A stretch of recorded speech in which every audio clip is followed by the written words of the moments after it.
It's time for the Splash Live from Civic Center TV, featuring stories from and about people like you in the greater West Bloomfield area. Simulcast on cable, 89.3 Lakes FM, social media, and the web. Now live from Green Media Center on Walnut Lake Road, it's the Splash Live.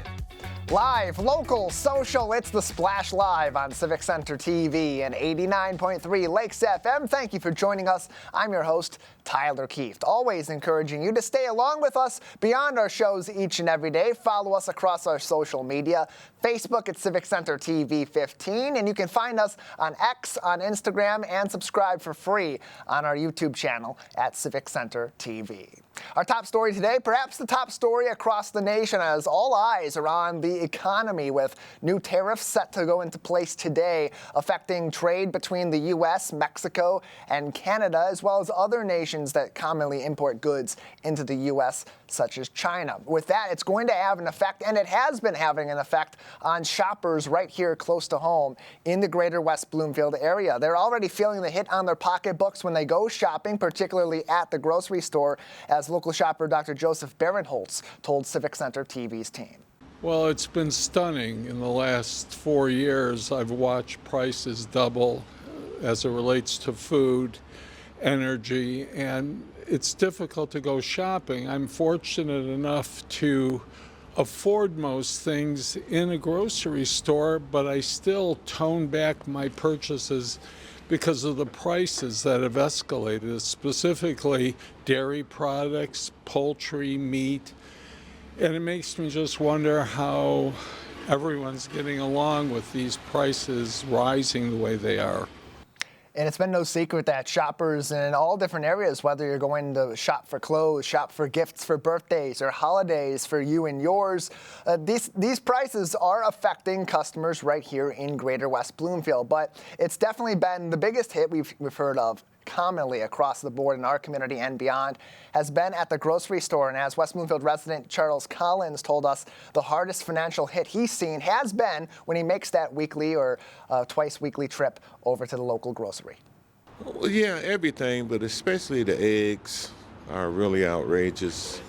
But, you know, everything you buy now, every time, just like the bananas I bought, last week they were 69 cents a pound. Today they're 79 cents a pound. I'm really feeling for the people that's less fortunate, that's struggling a little bit more than I am. The good news is that with weather warming, maybe some new options will also come into play that will bring some competition to the traditional groceries, or maybe even cut out the middleman in some cases for some of those goods like produce and reduce the prices a little bit. Some new strategies coming into play, especially for Dr. Joseph Barinholtz, who told us he's hoping that with the warmer seasons and farmers markets, he might be able to find some better deals. There are farmers, there are places like Pure Pasture where you can go and buy organic meats at half the cost that you would normally pay at a large chain. Look for, in the summertime especially, go to farmers markets. Prices are much more amenable to people's budgets. But that's the best we can do until things are going to get sorted out, which I suspect will happen in the next year or two.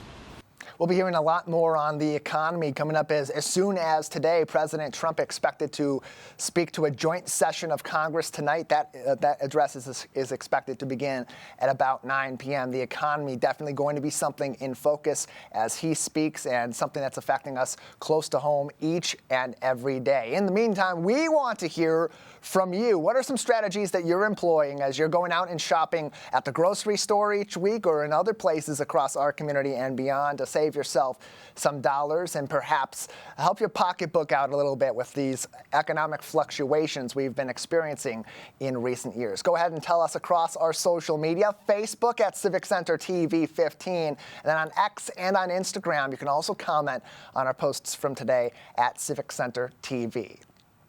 In some more positive news in sports, Greater West Bloomfield High School athletes have been prolific all across the great state of Michigan of late, both at West Bloomfield High School and many other institutions connected to us here in Greater West Bloomfield. West Bloomfield High School wrestlers coming up big recently at the MHSAA's state championship down at Ford Field. And often you'll see maybe one, maybe two girls on the wrestling team at most high schools. But at West Bloomfield, not only do they have more than a couple on their team, they've got three that are state champions, all placing in the top 10 amongst wrestlers in the state at the recent tournament. Here in this picture, you're seeing left to right Tamari, who placed in third, Alexandria, who placed in fourth, and Eva, who placed in seventh, alongside their very proud coaches at midfield at Ford Field in downtown Detroit, representing Laker Nation well.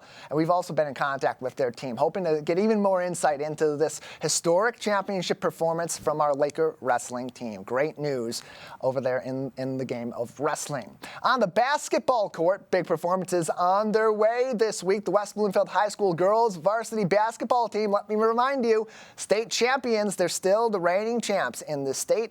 It's time for them to cash in on Coach McAllister's mantra, money in the bank, for March, their playoff campaign beginning Wednesday night at West Bloomfield High School, where they will take on White Lake Lakeland at 7 o'clock. That is the tip-off. Win, and they'll have another game this week on Friday. They'll come back to WB for the district championship game at 6 o'clock. Stay tuned for our coverage right here on Civic Center TV and 89.3 Lakes FM, hopefully throughout the week, as the girls basketball team at WB continues their quest for a back-to-back championship performance. Another team in this same boat, but in boys basketball, the Fighting Eaglets of Orchard Lake St. Mary's, who won 69-44 against the West Bloomfield Lakers boys team on Friday to continue their state championship pursuit in 2025. That continues tonight at 5:30. They will take on Grand Blanc High School, the Bobcats, over at Rochester Adams for the regional semifinal. I'll be out there. We'll have some coverage on the Splash Live, and if they win tonight, the regional final is on Thursday, quarterfinals, state semis, and state title game all next week. So the Eaglets trying to go back-to-back in boys basketball. The Lakers trying to go back-to-back in girls basketball. Will they get it done? You'll be able to find out right here on Civic Center TV and 89.3 Lakes FM. Just tune in to the Splash Live each and every day.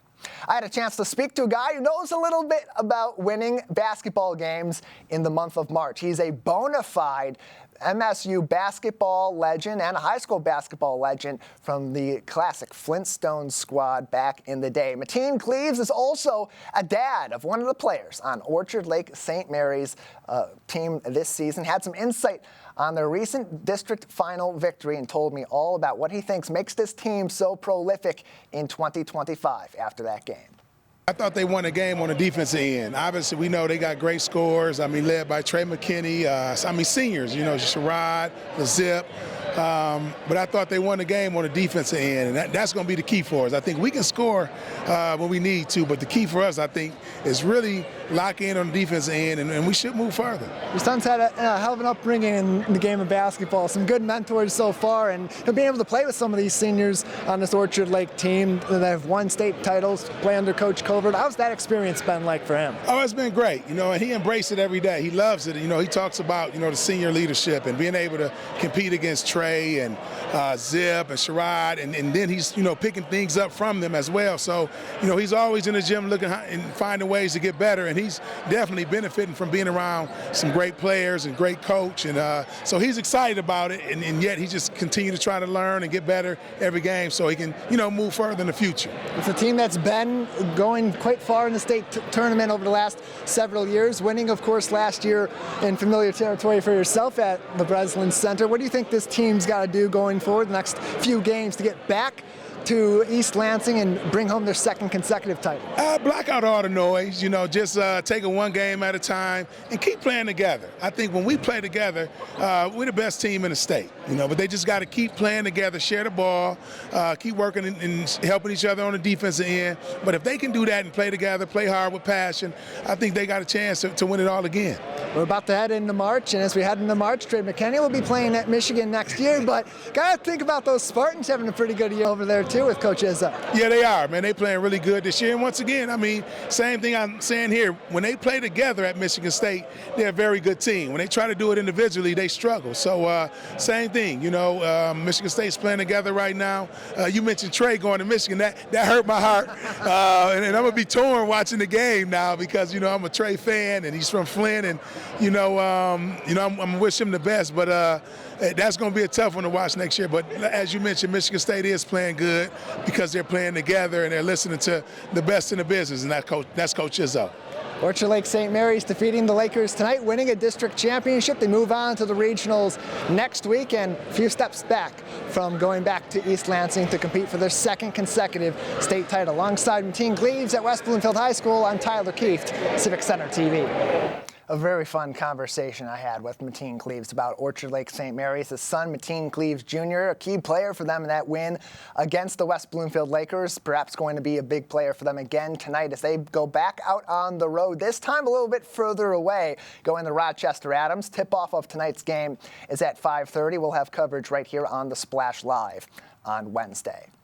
Close to home, it is tax season in Greater West Bloomfield and beyond. But for those that are struggling in our community and across Oakland County, there is a program that is in place to help alleviate some of those tax costs and keep you from having liens on your home or possibly facing foreclosure. Civic Center TV's Jake Schaff recently spoke with Oakland County Treasurer Robert Wittenberg about that and more.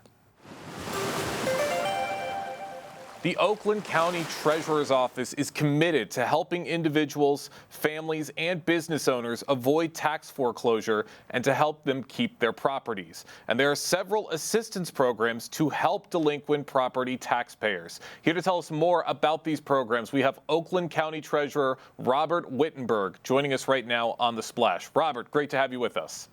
Jake, thanks for having me. I'm excited to chat with you this day. Absolutely. Glad to get into this conversation with you. A very important conversation as we're getting into tax season coming up very, very soon. So let's jump right into it. What assistance programs does the Oakland County Treasurer's Office offer to help property taxpayers? Right. So obviously we're talking specifically property taxes. I know income taxes, people think about that April 15th. But for property taxes, March 31st is the deadline to pay off 2020, this year is 20, it's a 3-year process. So 2022 and prior year taxes are owed by the end of March. So March 31st. And if not, then they can be foreclosed, obviously. And our goal, I always tell people, our goal in our office is not to foreclose. Our goal is to collect taxes. So we're doing everything we can to try to prevent foreclosure. And that's why I was actually at the West Bloomfield Township meeting last week, I think it was, to talk about the work we're doing. But appreciate that question. What we can do is we cannot forgive anyone their taxes, their interest, their fees, but we can try to give them more time to pay their taxes so we can get them on a repayment agreement that kind of extends out the time that they can pay. We also have a financial empowerment center within our office. So in essence, like a financial coach, which can help people with debt relief, budgeting, and then also help if there are any grants or any kind of resources available outside of our office.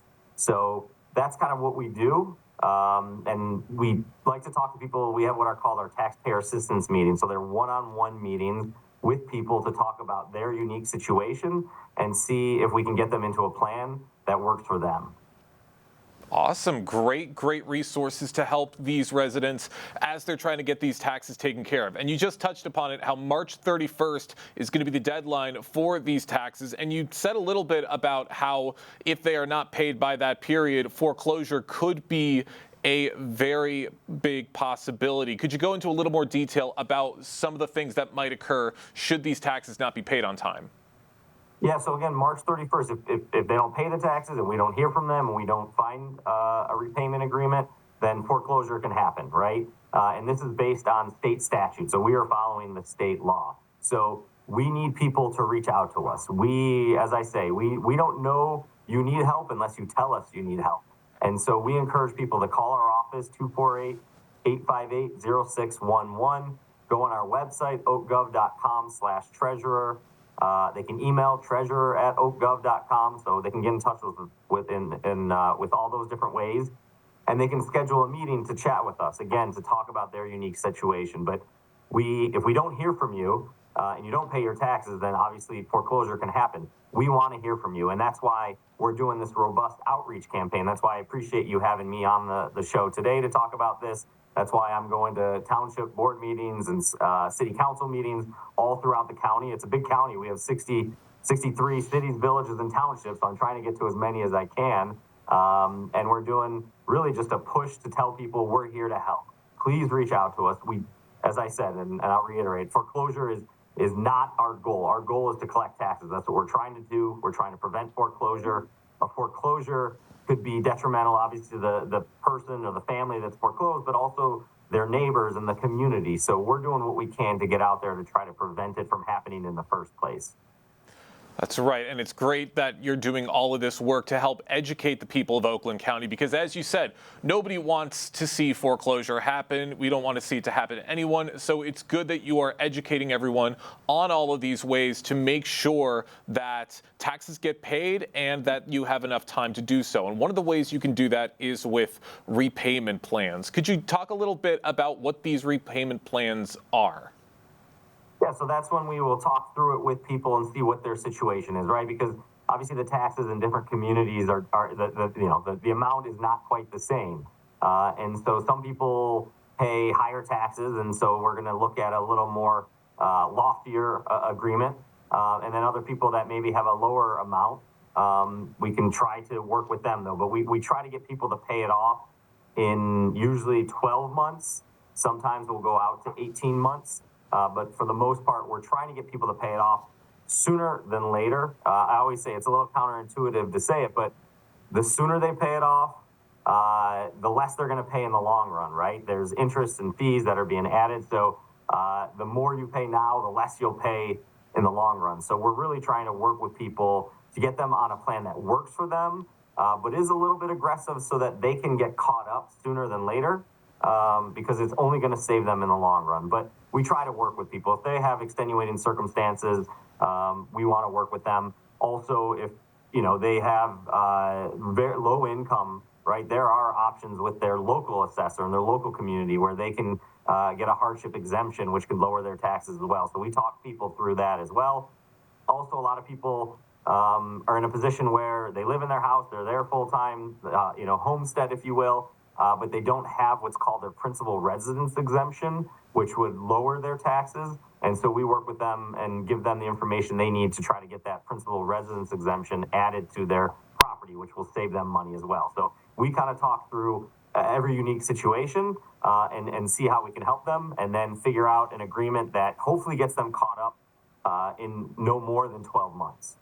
You just touched on something right there that I'm so glad you brought this up. The principal residence exemption, a very, very important thing for people to have. How can property owners properly apply for something like that? So that's going to go through their local assessor, right? So specifically for West Bloomfield, you would call up to the city and ask for the assessor, and you want to talk to the assessor. And then there are some steps that you have to go through and you have to qualify, right? So they'll want documentation to prove it. But that is something you call. And if people are watching this in other parts of the county, we have our equalization department, which is the assessor for probably about half of the communities here in Oakland County. And then about half of the communities have their own internal assessor. And they're the ones that everyone gets that notice in February every year.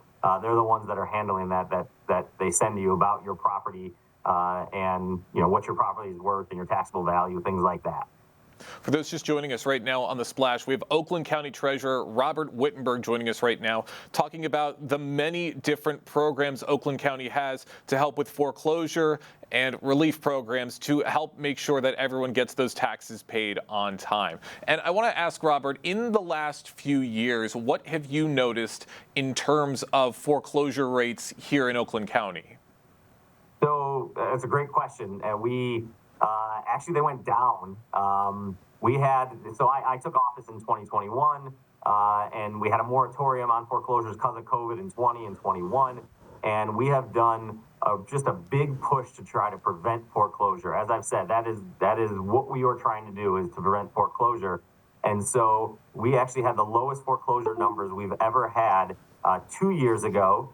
And then last year, it ticked up just a little bit. But still, we're talking like record lows here in Oakland County.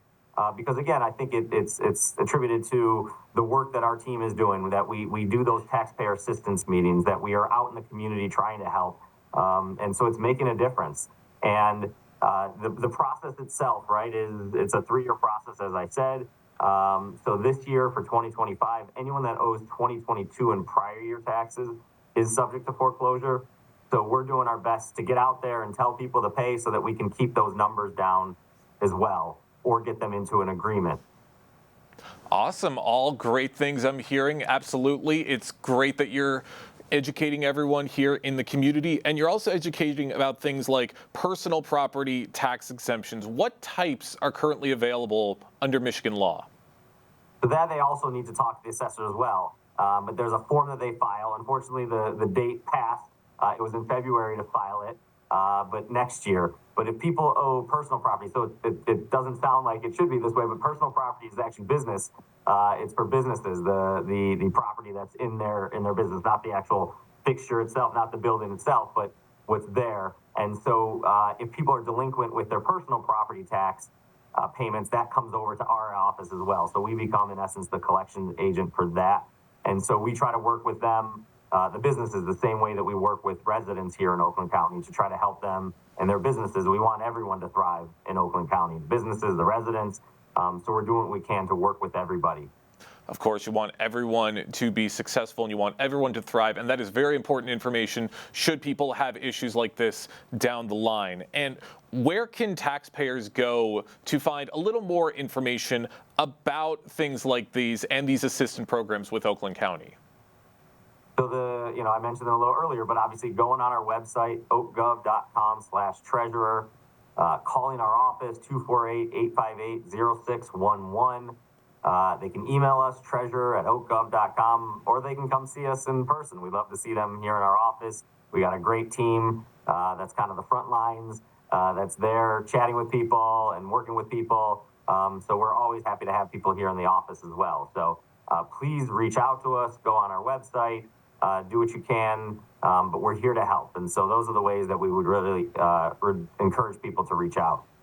Of course, and as I've been saying, it's great that you're having these communications one-on-one with people of Oakland County. Robert, I know you're a busy guy. Before I let you go, any additional information you can provide to the people of Oakland County and West Bloomfield?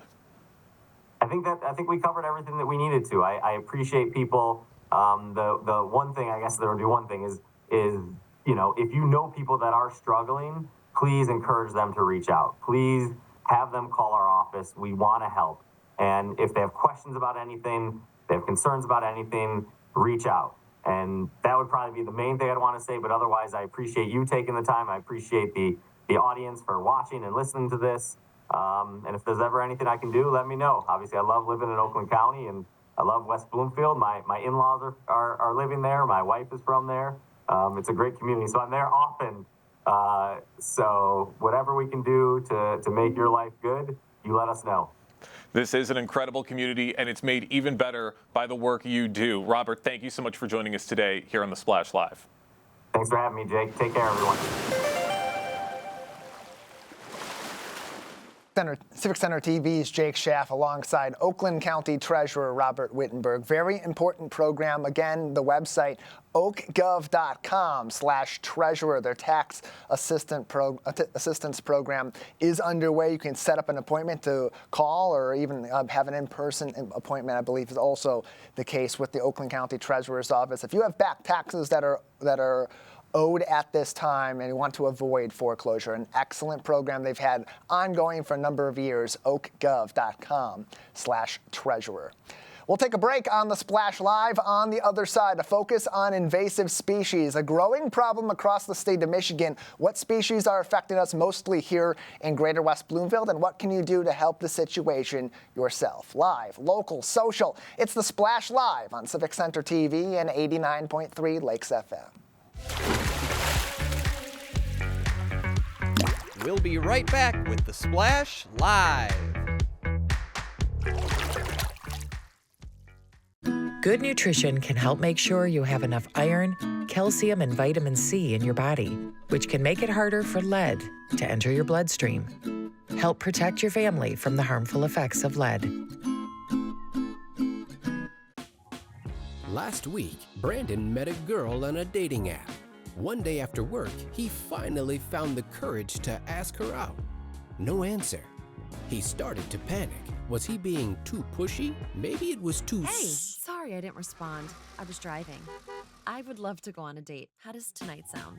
Brandon tried to play it cool, but inside he knew. A girl so smart, so responsible. She must be a keeper.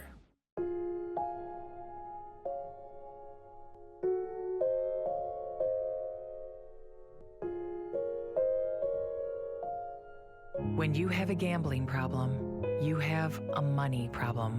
Don't let your gambling cause you financial hardship. If you or someone you love is struggling with gambling, we can help. Get free confidential counseling and win your life back. Learn more at michigan.gov/problemgambling.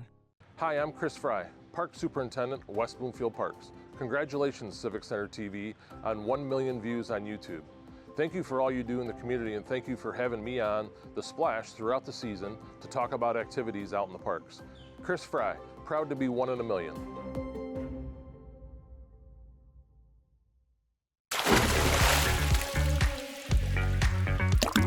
And now, back to The Splash, live.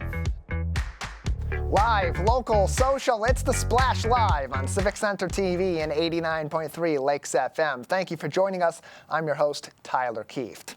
Invasive species are always going to be a problem in communities like Greater West Bloomfield and across the board, but they're becoming a growing problem, especially economically in our local area and beyond, costing an estimated $26 billion in economic damage on an annual basis across North America, according to experts. So which invasive species are common problems for us here in Greater West Bloomfield, and what can we do to get rid of them or to lessen their effect on our local wildlife? Joining us is an expert on that, West Bloomfield Parks Naturalist Supervisor Lauren Nazuri. Thank you so much for being with us, Lauren. Thanks, Tyler. Although it's a kind of a gloom and doom subject, so maybe next time we can talk about something more happy and exciting. There's always something happy to talk about in our natural landscapes here in Greater West Bloomfield, but we want to keep it that way, and the best way to do that is to kind of get rid of or alleviate the effect that these invasive species have on our local wetlands, woodlands, and wildlife. So what are some of the more common invasive species that tend to be problematic in Greater West Bloomfield? Well, I would think the one that most would be able to recognize, because we are so rich in water here and water bodies, is Phragmites. It's the really tall one, over 8 feet tall, taller than all of us, with the big fluffy tuft on the top, and grows in wetland areas and roadsides and right-of-ways. That is the one that, we continue to battle, and it feels like a never-ending battle. But there are things that you can do if you have small populations of Phragmites, and that's a plant. But obviously invasives can be insects as well. But yeah, Phragmites is probably our most common and most recognizable one in our area. And so what effect do they tend to have, the Phragmites, on those wetlands or other plant life that is natural to our wetland areas in our community? Yeah, so by definition, an invasive obviously is not from around here. So that means that there is no natural cycle to control it.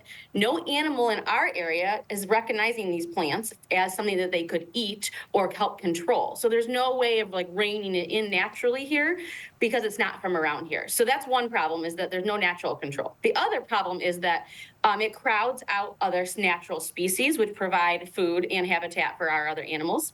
But another huge issue that Phragmites is concerning is that it actually alters the pH of the water that it grows in. So eventually, if the patch gets large enough, it will alter the pH, which means that frogs can't live there, which means that all the beautiful water lilies that we have can't live there, which means that all of the water areas that you live in West Bloomfield for will look very different than they do now. So it can change in a lot of different ways. The other reason that it gets a lot of attention is because it is so tall and does tend to grow in disturbed wet areas like road right-of-ways, is that it can be a traffic problem because it will obstruct views around turns and in the middle of medians. Yeah, I see that all the time in certain places in our community that, at some points of the year you can kind of take a look to your left, take a look to your right, and you're okay. But otherwise, you're kind of gambling on the traffic patterns, and that obviously is a big problem. There's so many others that are more ecological as opposed to human to human or with our machines. But you kind of got to go back to the point of origin. You would think that ports of entry would be where a lot of these invasive species get in to the United States, but how do they get into Michigan and more specifically into our local area so far inland? Yeah, so it just depends on obviously the species, but while we're talking about Phragmites, that is grown and travels by seed head. So if you mow a road right of way here in our area, and then you don't clean your blades off and you have Phragmites seeds on it, then you might go to the next neighboring community and mow there and spread the seeds. So cleaning your equipment, and this is something that the Road Commission does now. They do clean their blades and equipment when they're mowing Phragmites. And also mowing at the right time of year, so you're not mowing when the seeds are ready to actually spread, when they're still enclosed in the plant. So knowing the life cycle of what you're trying to control is really important. But as far as what you can do in your own homes, if you're hiking in our parks and you went up north or to another state, we ask that you please wipe off your boots. It's simple as that. You can carry a lot of seeds just in the treads of your shoes. So cleaning your equipment and not moving firewood. I'm sure you've heard that before. If you've ever heard of the emerald ash borer years ago, was a big invasive species. I feel like people think that the not moving firewood is a ruse. Like they think, oh, the campground just wants me to buy their firewood, that's why. But there is actually really a very environmental reason why, and it's because many invasive species insects travel in firewood. So if you are going to go up to the Upper Peninsula, where maybe it's a little more pristine there, and you're going to bring firewood from here, you could be bringing egg masses from our invasive species that we have here that might not have made their way up there yet. So cleaning your equipment, not moving firewood, and knowing what to look for is really important. Lauren Nazuri is with us, the Parks Naturalist Supervisor at West Bloomfield Parks. More information on their programs and different environmental learning opportunities for you and yours, wbparks.org, or follow them on Facebook at WB Parks. We're talking about invasive species becoming a growing problem across the U.S., having a massive economic impact across North America, but it's not uncommon to us close to home here in Greater West Bloomfield either. And we know that different units of government sometimes will enact controlled burns. We've had that most recently in West Bloomfield just a few years ago at Jacob's Landing nearby us here in West Bloomfield Township. But for the average everyday resident of Greater West Bloomfield, they run into some of these invasive species that if they're able to identify them. What preventative measures can they take to either remove them or prevent them from continuing to spread throughout the area? Yeah, I mean, I know that we all travel with our boats if you have a boat and you live on a waterway. So cleaning your boats at a boat wash station before you bring it back home to your home lake or to a northern lake or a different state. So cleaning your boats is really important. But also, some of these species can be controlled by hand pulling them. So just knowing what time of year to do it and how to do it. Even though Phragmites is almost as deep as it is tall, so the roots go very, very deep. So you might be able to hand cut. I know that certain chemicals get a bad reputation, but it has been proven, unfortunately, for a lot of invasive species, plants, that there are certain chemicals that can control them when applied properly at the right time of year. But really also just learning what they are. I have so many people that will come to me and say, oh my gosh, there's a beautiful purple plant growing by my lake. And I'm like, oh, does it have a tall stalk with little purple flowers? That's purple loosestrife, that's invasive. Like, even though the flower is pretty to us, it will take over your lake and change the whole atmosphere there. So you might want to just pull that up. So just getting to be a little bit more aware of what to look for. wbparks.org/invasive species. We've got a great website with lots of good visuals. You're also welcome to always send our naturalist team any photos of something that might be concerning to you, and we can help you identify it. But yeah, just being a little more aware of, even though it looks pretty doesn't mean that it belongs here, and it can really be in a negative effect. As far as insects go, there's a big one around right now, and that's our spotted lanternfly. So you can be on the lookout for egg masses right now. That's the time of year. Spotted lanternfly is a little newer of an invasive species. Have you heard of it yet, Tyler?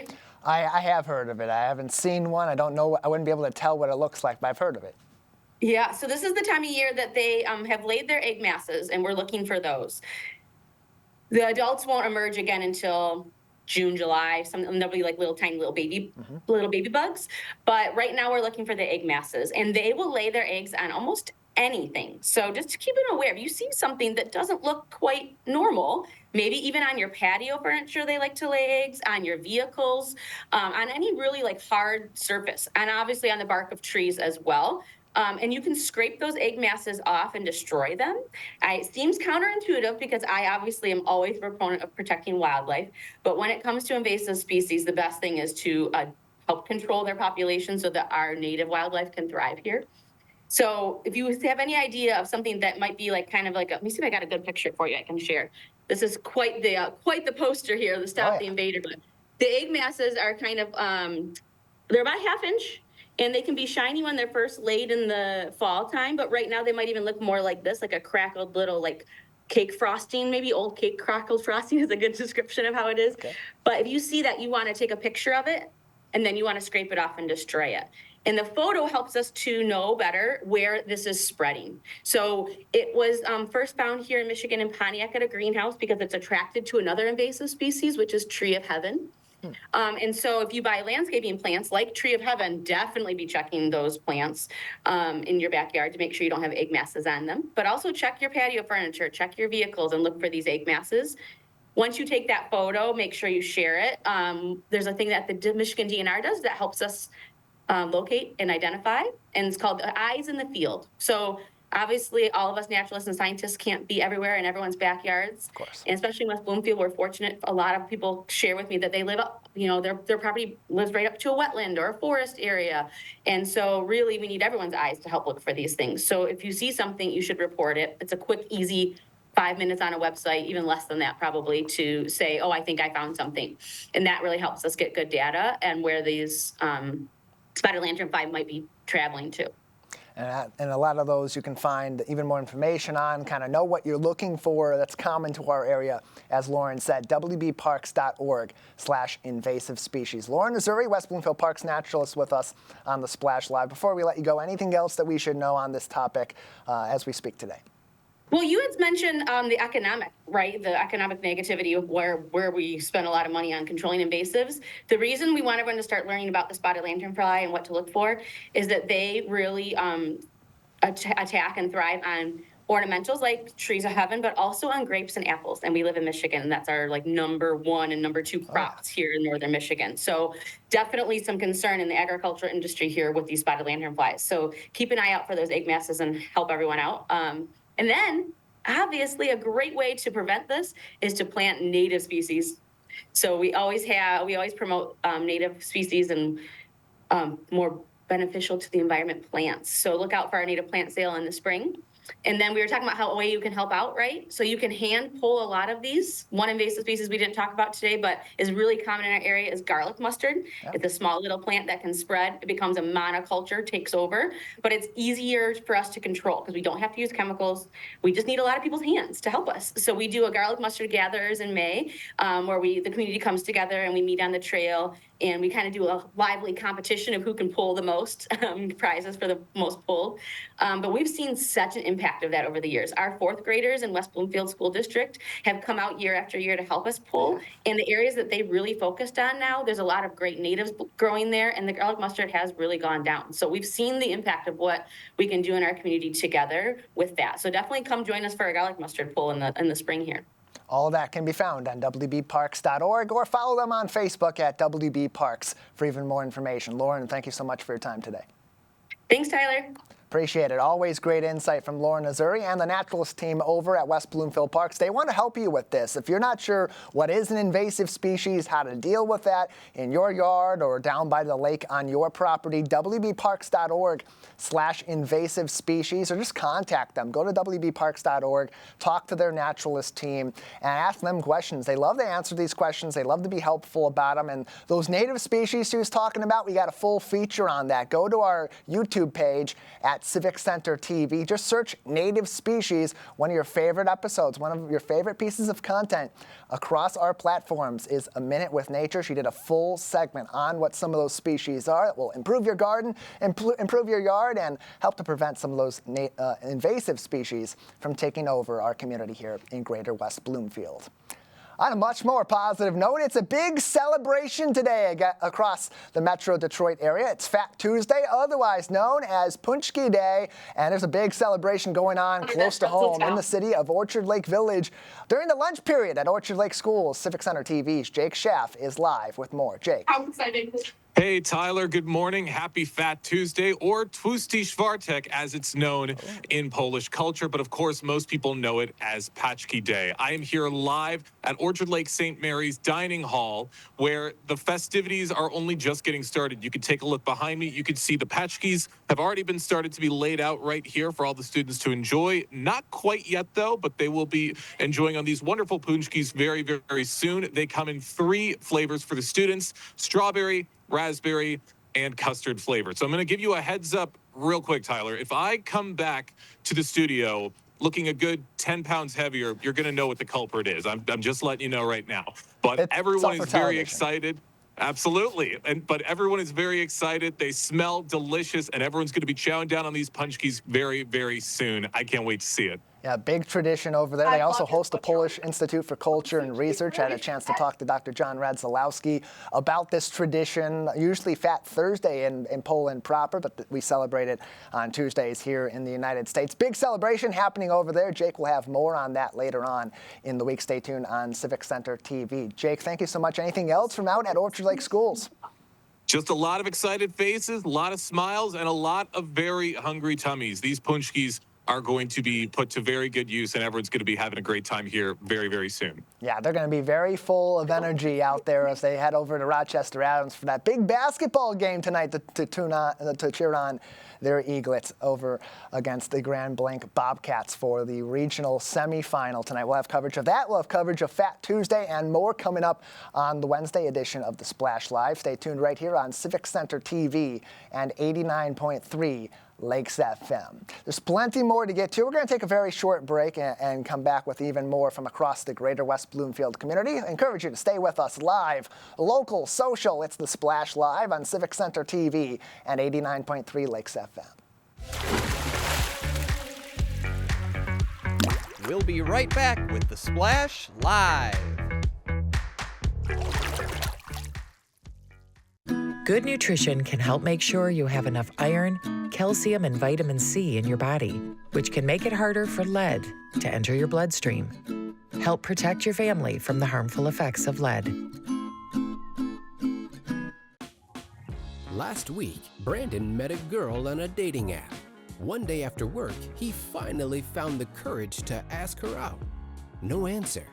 He started to panic. Was he being too pushy? Maybe it was too... Hey, sorry I didn't respond. I was driving. I would love to go on a date. How does tonight sound? Brandon tried to play it cool, but inside he knew. A girl so smart, so responsible. She must be a keeper.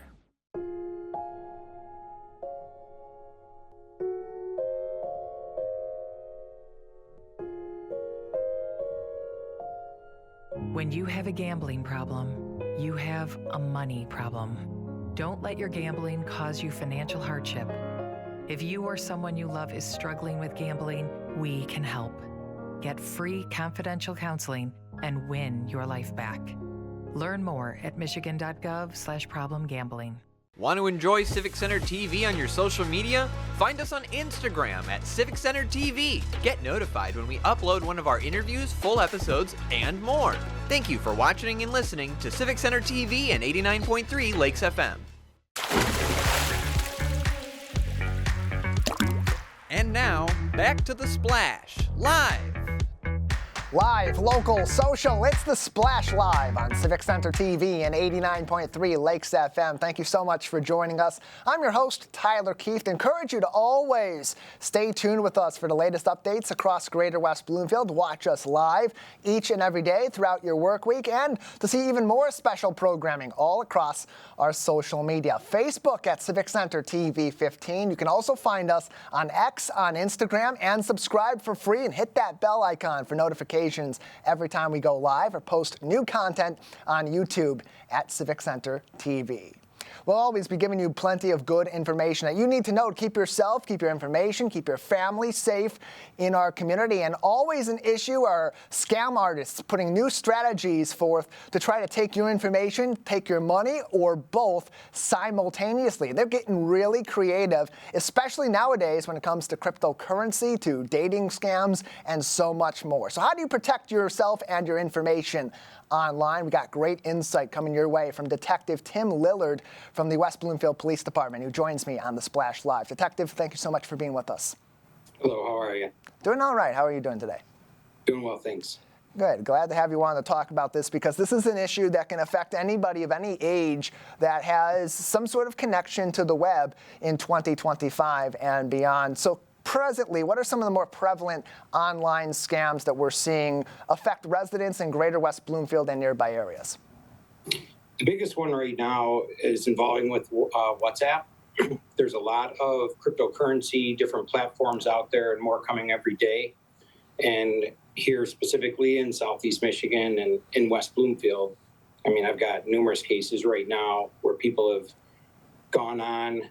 One case where thought it was a dating relationship and then went over to investment stuff, and others that just propose themselves as investment for cryptocurrency and in hopes of these large returns. They're getting pretty sophisticated with having these websites showing other people potentially making all this money.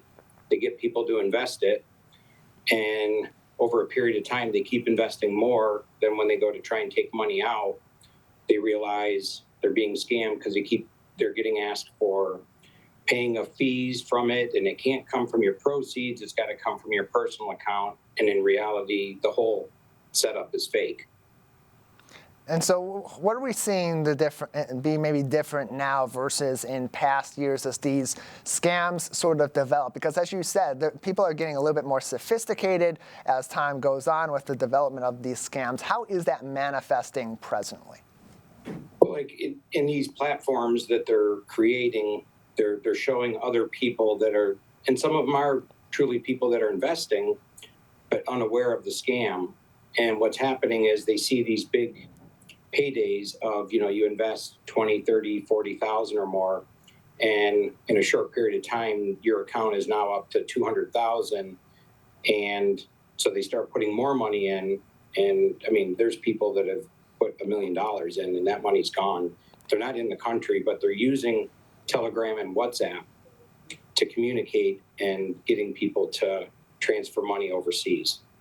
And so as people get into these situations, they do so mostly innocently from the victim's point of view, trying to better their investment portfolio, make good for their family, pay their bills, whatever the motivation may be. From the scammer side of things, what sort of is the step-by-step process that we typically see them taking that turns this from what seems on the surface like an innocent communication maybe between people in a budding friendship to ultimately being a large-scale robbery? For sure, yeah. No, rarely are they doing the romance stuff now, but it is still happening. Of course. And then getting them to invest. More so, it's like there's these investment groups on WhatsApp and Telegram, and they're never meeting anybody. They're never physically talking to somebody, no voice or video, and they're transferring money from their legitimate accounts into these other accounts through WhatsApp and Telegram, and they are elaborate where, like I said, when they try and withdraw money at some point, they're told you have to pay these fees because you've earned this money, but it can't come from your earnings. And I mean, they have actual trading lines going across their screen showing cryptocurrency moving from one place to another. So it looks legitimate enough, but in no way is it. One case alone is Cambodia, where it turns out they're at, and other, countries way outside of West Bloomfield. And people are just getting devastated because they're putting sometimes college money for their kids in there. They're very sophisticated in what they're doing. And these are serious situations too. Like you said, these can affect people's immediate finances, their long-term finances, college funds, retirement funds. It could bankrupt you immediately depending on the scale of these scams. And so before it gets to that point where someone's in too deep, what should they be looking for as potential signs that they may be falling victim to a scam before it's too late?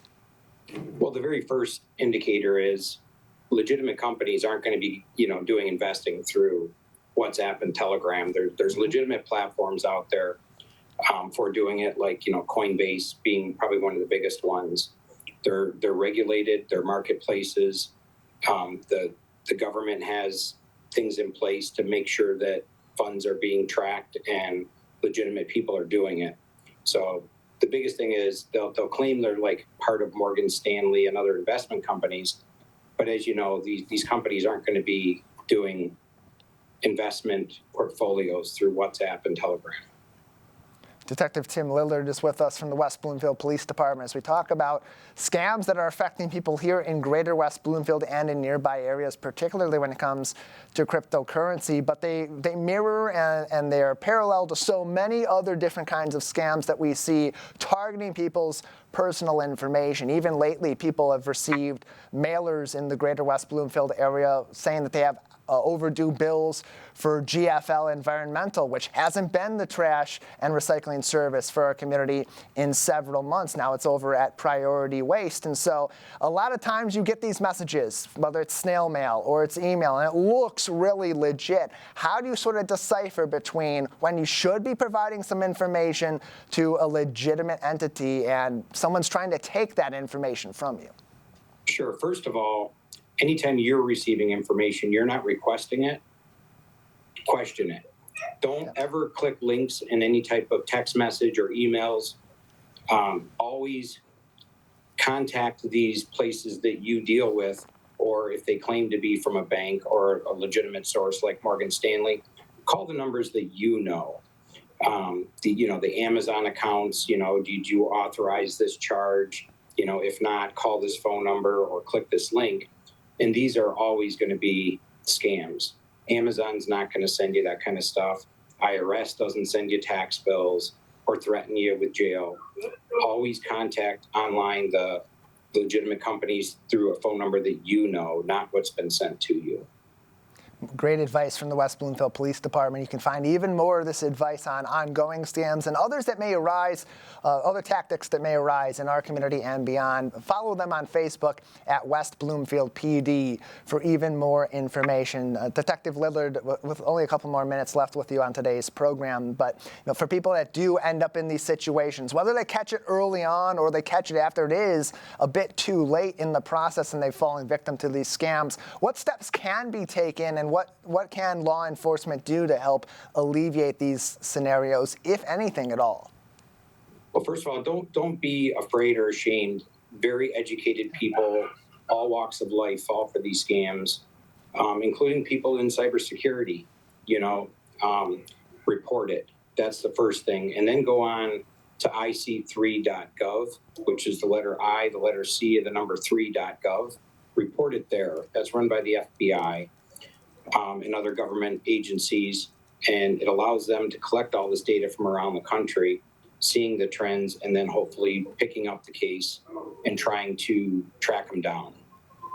Yeah, and of course, when those scams are happening online and those funds have been moved around out of your bank accounts, in some scenarios, it can be really tough, if not impossible, to get those funds back in part or especially in full. So all the more reason to take some of this advice from Detective Lillard and the West Bloomfield Police Department to heart and keep yourself aware of some of these ongoing tactics being used by very sophisticated people who are becoming a lot more skilled at enacting these scams as time goes on. Detective Lillard, anything else for us today?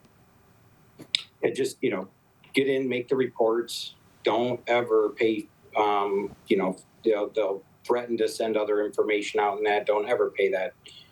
Get law enforcement involved. We can help. We have resources and to help try to mitigate the loss or the exposure.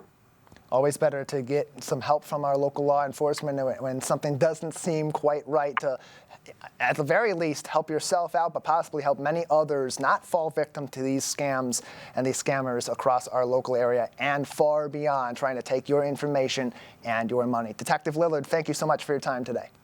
You're very welcome.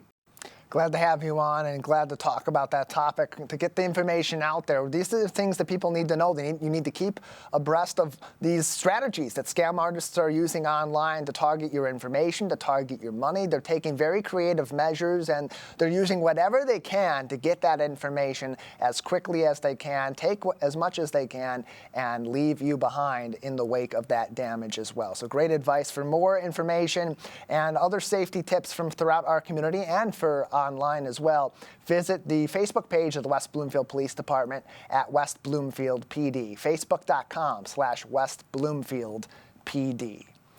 A common topic of conversation recently surrounding our kids and our schools. What role do cell phones play in education in 2025 and beyond? Governor Whitmer and others in our statewide leadership are calling for potential restrictions by law to cell phone usage in our classrooms. Close to home, already policies are being enacted in classrooms directly and across our local school districts. Here for more insight is someone who's already got a policy in place in his classroom, West Bloomfield High School, Director of Bands, Jesse Sachs. Mr. Sachs, thank you so much for joining us. Thank you for having me. I'm happy to be here. Yeah, glad to talk to you about this because you're seeing the impact of cell phones and of social media on our classrooms each and every day on the front lines. You do have a policy in place in your classroom for your band students at this time. What is that policy? Right. So one of our classes has been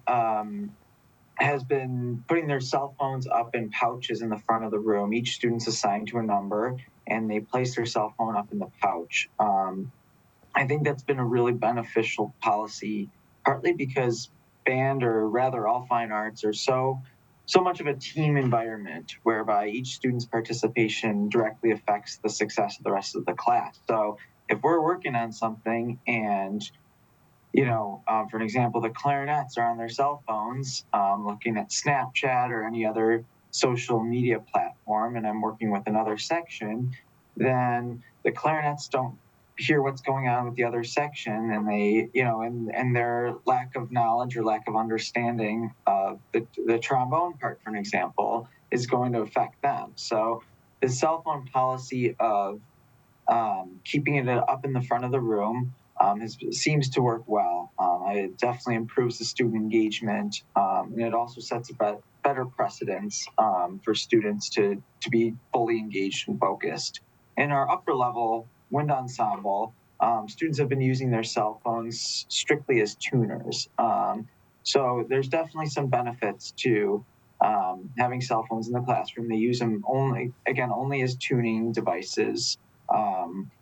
So, I grappled with the idea of having students put their cell phones up in the pouches for our second hour, which is our upper level group, and replacing it with a tuner. The downside of that, though, is the batteries kind of get, they get dead, or I've lost some batteries, and I have to keep replacing those. So at that point, once they're in the wind ensemble, they're mostly juniors and seniors, and they're mature enough at that point to know. Whoops, my light went off. That's okay. It all happens. They're mature enough to know that, okay, our phone is exclusively used for tuning, and at that point, I really haven't had any issues. So it's a little bit different based on the class and based on their experience and knowledge of rehearsal etiquette.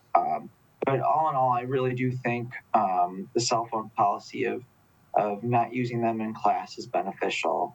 When I was in high school, even about 10, 12 years ago, we had that policy. Of course. And I think with the rise in social media and cyberbullying and so many different apps, I think it's definitely a more valuable educational experience for the students to refrain from their cell phones and have that separation between their social media outlet as well as their educational outlet. So definitely a proponent of it. In the few instances, like I mentioned in our upper level wind ensemble, whereby a tuning app or some other type of app may be necessary during instruction, I really do see great benefit in refraining from phone usage.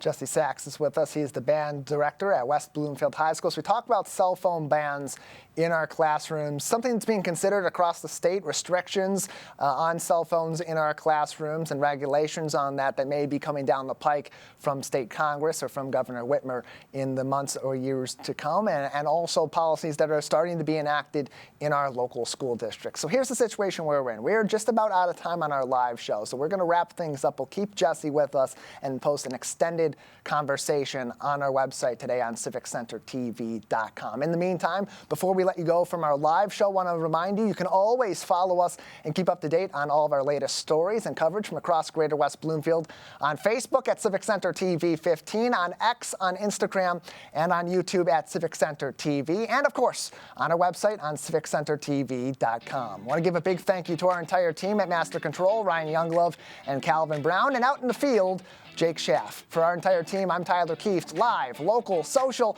This has been The Splash Live on Civic Center TV and 89.3 Lakes FM.